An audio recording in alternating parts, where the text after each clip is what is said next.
पुण्यामध्ये कुख्यात गुंड गजा मारणेच्या पत्नीला उमेदवारी देण्यात आली आहे। अजित पवारांच्या राष्ट्रवादीकडून जयश्री मारणे यांना उमेदवारी देण्यात आलेली आहे। पुण्यातल्या प्रभाग क्रमांक 10 बावधनमधून जयश्री मारणे यांनी एबी फॉर्म भरलेला आहे।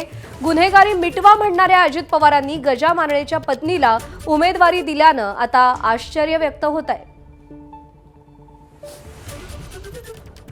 पुण्यातली वाढती गुन्हेगारी हा अत्यंत चिंतेचा विषय होता। पालकमंत्री या नात्यानं सातत्यानं या गुन्हेगारीवरती अजित पवारांनी भाष्यही केलेलं होतं, पण आता गजा मारणेच्या पत्नीला अजित पवारांच्याच राष्ट्रवादीनं उमेदवारी दिलेली आहे।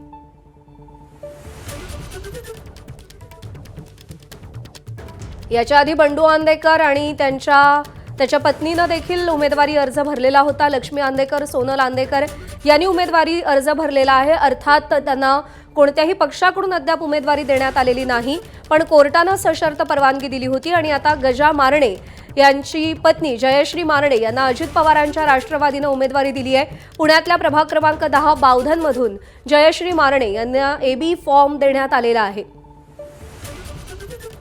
पुण्यातली वाढती गुन्हेगारी, स्थानिकांना होणारा त्रास, अल्पवयीन मुलांचा गुन्हेगारीतला सहभाग या सगळ्यावरती अजित पवारांनी सातत्यानं चिंताही व्यक्त केलेली होती।